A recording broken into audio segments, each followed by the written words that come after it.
Hello and welcome to another anime lore and theory video. I'm Shergog, your host, and today I will take a look at why Frieren's long life alone makes this laid-back elf incredibly dangerous. But before we're going to take a closer look at any of this, let me quickly thank my Patreons for supporting this channel, and say my thanks to all users of the YouTube thanks function for making one-time donations. Also, this video has a full-length companion video about whether or not elven lives are too long for their own sake and for the sake of the story. And it's linked down in the video description, so please check it out after this one. And with that said, let's get to the topic at hand. The main character of the Frieren anime is pretty cool. Lame jokes aside, Frieren's age and her melancholy are essentially the main themes in this anime, but it also conveys something else that many other stories, and I'm not just talking about anime, doesn't really depict, namely how incredibly dangerous ancient beings can be, not because of their power, but because they are old. Frieren has lived for well over 1,000 years, and this is impressively shown in the anime. For example, one can see how entire cities evolve from small settlements, and how the architecture transitions from Roman-inspired buildings to medieval Gothic architecture, all within Frieren's lifetime. And another aspect worth mentioning is how the anime simply shows this, rather than explaining it at greater length. However, Frieren is not just powerful due to her advanced age, her training, her enormous mana pool, and her millennia-long experience, or because of her training with Flamme, making her as formidable as she now is. Her sheer age alone makes her incredibly dangerous, as one thing that is either not mentioned or only subtly hinted at is the fact that beings thousands of years old can follow plans that span just as long. And just as Frieren is blind to changing authorities and bureaucratic institutions in her own world, we in turn, as individuals who can at best live for 120 years, are completely blind to the long-term changes and plans that only those with long lives would actually notice. This is what makes these long-term plans so dangerous when directed against somebody else. Frieren had learned virtually everything about demons from Flamme over 1,000 years ago, so she already knew everything what one needs to now successfully hunt and combat them. However, unlike the hero Himmel or the dwarf Eisen, she could afford to take the time to dedicate herself to her training and studies and build up her strength bit by bit, while absolutely no one had noticed her. In essence, Frieren has been power leveling for a millennium, becoming stronger and more secure, without anyone, not even a demon, noticing. It's as if Luxembourg had been building up a massive army for 1,000 years completely unseen, and then suddenly shows up at our doorstep and claiming ownership of the entirety of Europe. You'd be utterly shocked and wouldn't know what to do, simply because no one expected that someone pursued such a long-term strategy over 1,000 years.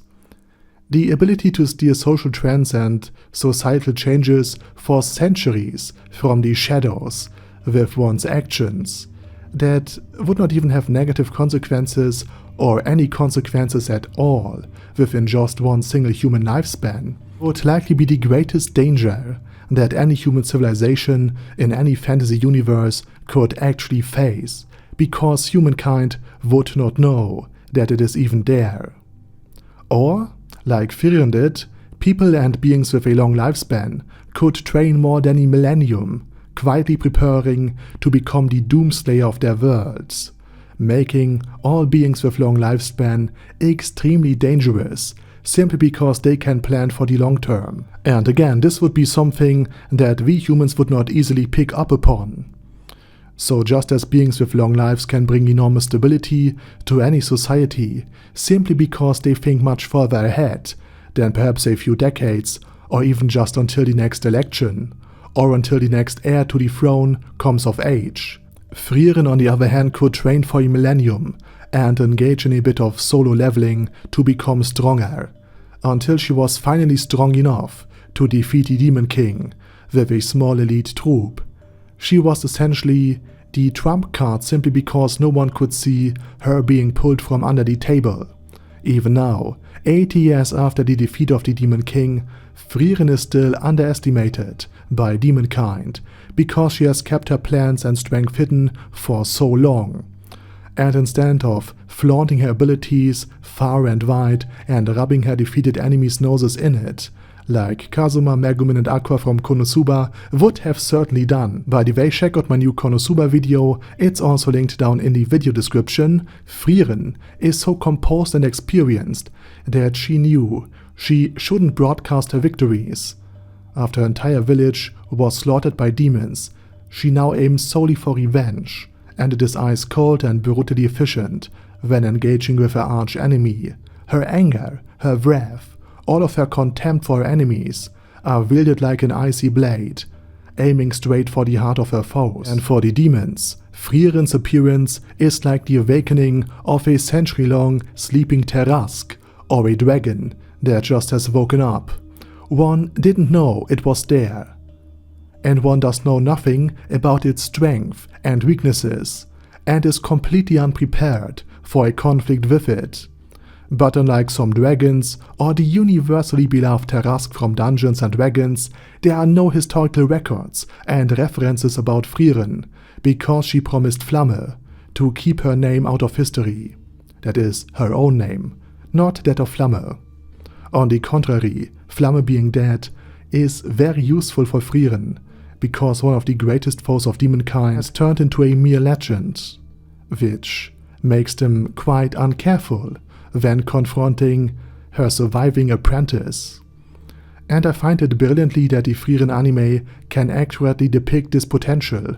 Frieren is inherently dangerous due to her advanced age alone, and if she weren't such a skilled caster, Frieren might have, in a Machiavellian manner, attempted to unite the realms of man in the background over the span of centuries, making them stronger and more powerful, only to ultimately lead them into a battle against demonkind, so she would exterminate her foe eventually. And with that said, I will end this video.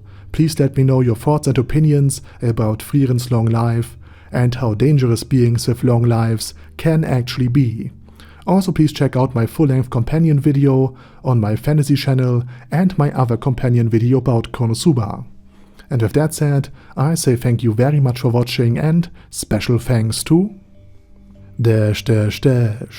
Order Daddy Order, ASK, Bad Guy Ye, Bad Burrito 316, Beezer, Ben C, Brandon D, Chrissy, Crowley 0221, Sia, Crystal Prime, Dead Slime, Death is Mercy, Deathless Dragonlord, Demon Xenomorph 1987, Devin Downen, Ding Dong, Dragonlord Placido Saxophone, Duckwagon, Dunkler Krieger, Dystopia, Dystopia II, Enigmatic Unicorn, Feralchivan, Guy with That Hat, Hector Marino, Hoss, Huster, Jacob G, Jana B, Jason, J. Morris, Chromius, Kyle R, Lee K. Long, Legendarius,